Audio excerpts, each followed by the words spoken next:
小型犬、あかんご主人が襲われとる。助けな。強い。川よ。サンキューイッヌ。偉いねあ、犬よ。猫カスは平気で見捨てる。畜生に守ってもらう前提で草。何このでかい生き物は。引き際も心得る有能。ちゃんと飼い主に呼ばれて退散するのも賢い。アメリカヘラジカ体長240から310センチメートル。体高165から235センチメートル。体重200から825キロ。分布、アラスカ、カナダの北部森林地帯。食べ物、食性は草食で、この葉や樹皮、地面に落ちた種実類、水草等を食べます。主な特徴、針葉樹林と針葉樹と落葉樹の混合樹林に生息しています。鹿の仲間では最大の動物です。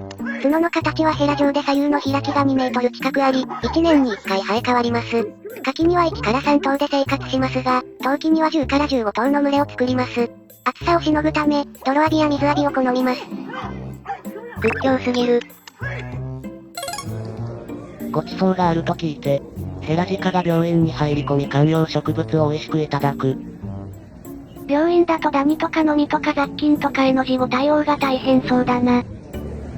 観葉植物は結構俺も味にしたが、しぶしぶダダニガナだけでうまくない。パセリは好きだが雑草はちょっと無理。むしゃむしゃしてやった。ヘラジカじゃねえ、人間は無力だ。このサイズで生体じゃないのかでっかいな。この町にはベジタリアン向けの店がなかったんだね。アメリカのアラスカ州の病院にどういうわけだか野生の若いヘラジカが侵入。ざわつく周囲をよそにロビーの観葉植物を美味しくいただく珍事が発生した。ヘラジカに車を舐めさせないでくださいの標識が出現。その理由とは？一体なぜヘラジカは車を舐めに来るのか？車が好物というわけではなく、車についた道路凍結防止用の塩が目当てなのだ。塗料剥げるかもしれないしこれはやめた方がいいね。かわいそうじゃん塩くらい舐めさせてあげなよ。動物園で初めて見た時あまりのでかさに驚いた。ヘラジカ車うめえ。舐めんじゃねえぞっつってね。車のボディに下が凍りついてやべえことになりそう。ヘラジカ塩が足りんのです。要するに車との関連付けがまずいわけだから、安全な塩場を作ってやればいいんじゃないの？俺の餌を横取りする奴は許さない。庭に侵入した真っ白なヘラジカが芝刈り機を叩き壊す。このアルビノのヘラジカは、この葉を美味しそうに食べていたところ、近づいてきた芝刈りロボットに驚かされました。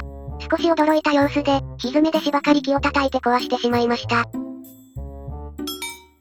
どうやってこれを保険会社に請求しようか。すげえと思って近づいたら人間もこうなるわけですね。何色だろうと所詮は野生動物だな。ヘラジカってこんなに大きかった？ツイッターに投稿された動画にネットが驚愕。これはヘラジカにしては小さい方だよ。肉食じゃなくて本当に良かった。川の中走っているの忍者ヘラジカ。日本にもヘラジカの化石が見つかっているよね。雪原駆け抜けてくやつの迫力がやばい。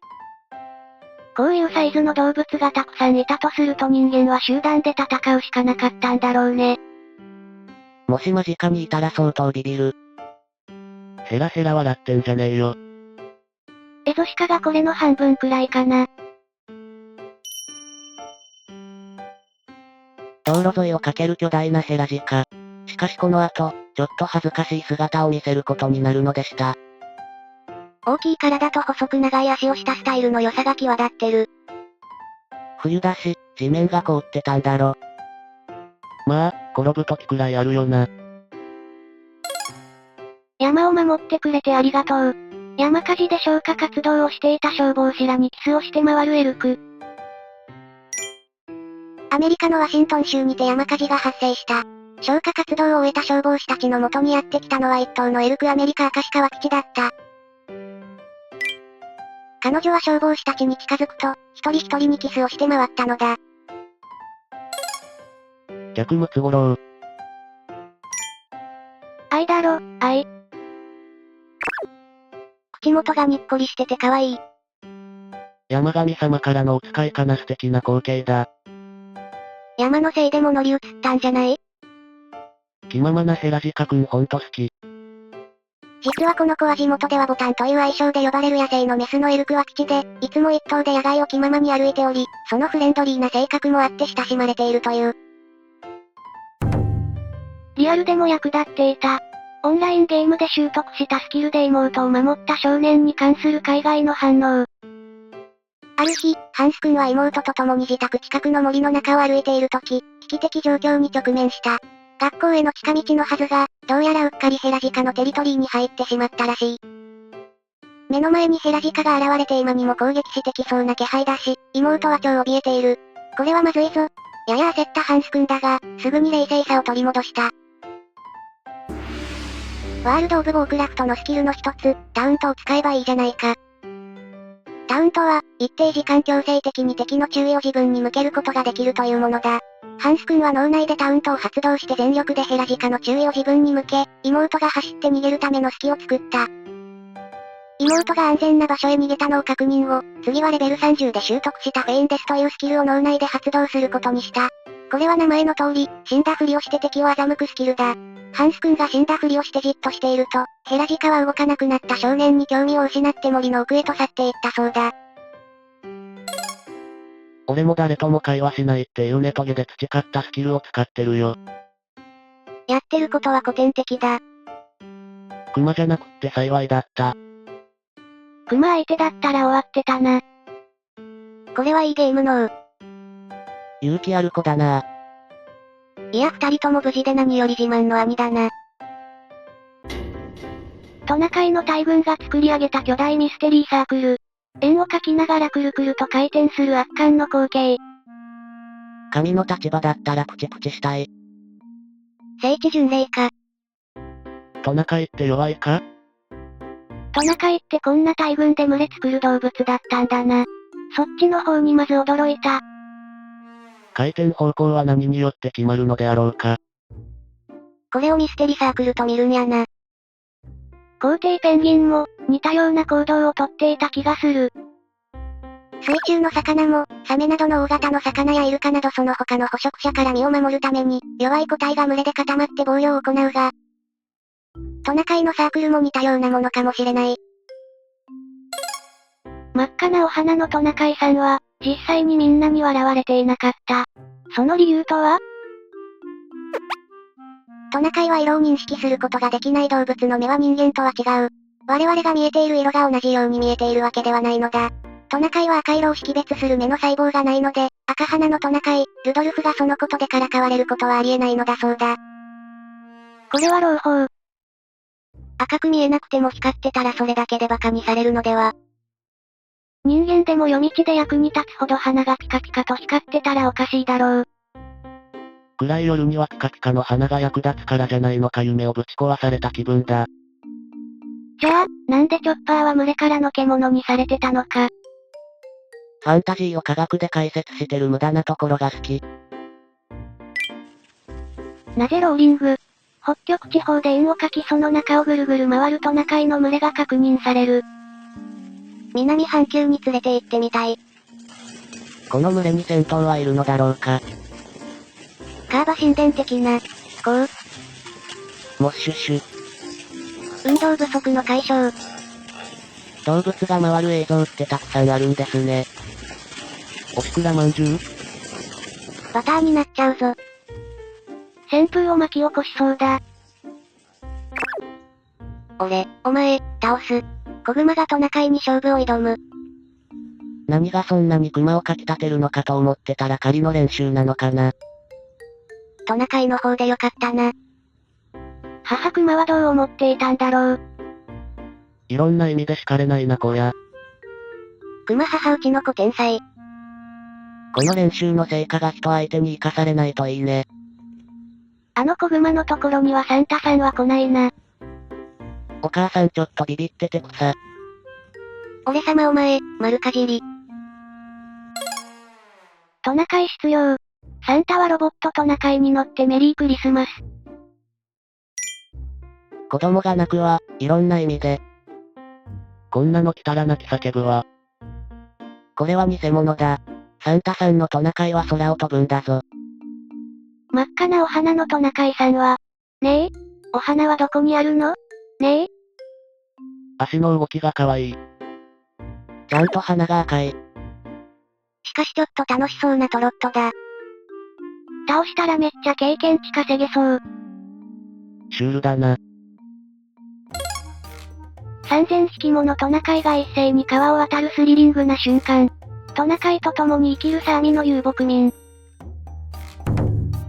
ノルウェー、スウェーデン、フィンランド、ロシア北部にはサーミ人と呼ばれる遊牧民が暮らしている。サーミ人にとってトナカイは家の財産のようなもので、その数を聞くことは、銀行口座の残高を聞くのと同じくらいに失礼に当たるという。トナカイは各家に伝わる紋章のような耳型をつけられ、一家の長である男性によって管理される。トナカイの肉や皮は高級品として取引され、サーミ人たちの近代的生活を支えている。すげえ。サーミ人は、どんな神話を持っているのだろう。サーミ人白髪なんか、神秘的。トナカイと仲いいんだね。すごー。あの時助けてもらった鹿です。孤児の赤ちゃん鹿を助け、自然に返した数年後、男性の前に姿を現し死亡の情を示す。数年前に、弱り果てた孤児の赤ちゃん鹿に出会った男性は、元気を回復するまで、自宅の敷地内でお世話をすることにした。オークリーと名付けた鹿の赤ちゃんは、その後間もなく元気になり、自然へと帰っていった。その数年後、男性の前に姿を現した鹿。鹿は自ら男性に近づいて死亡の情を示したという。最初、鹿焼いてんのかと思ったわ。オークリーかわいい。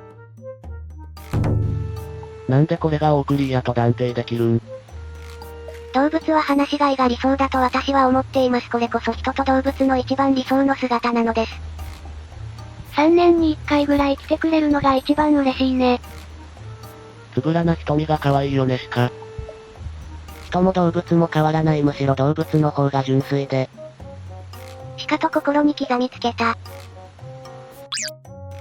孤児となった鹿が家族に救われ、飼い犬と11年に及ぶ特別な友情を築く関係に。11年とか言うから、最後に虹の橋を渡る流れかと思ったよ。今も仲良しみたいでよかった。舐め倒す。愛が溢れている。違う種族だけど、家族だぜ。動画から本当に仲良しなのが伝わってくるね。素敵。実家みたいな感じやな。尊い。世界中のこういうニュースだけを紹介し続けるニュース番組があってほしい。面白いなぁ。11年も仲良しなんてすごいや。鹿の猫なめずり。猫に群がり、味わおうとする鹿たち。の、塩。猫を舐める鹿は他にも目撃されている。まあでも鹿だったら私も猫舐めたいもん。まあ俺だって猫舐めたいからな。鹿だって猫舐めたいだろう。猫舐めや猫吸いは癖になるからね。やはり塩分なのか？猫ちゃん美味しい。猫ちゃん美味しい。猫分の補給だろう。鹿は猫吸いできないから舐めるんじゃね。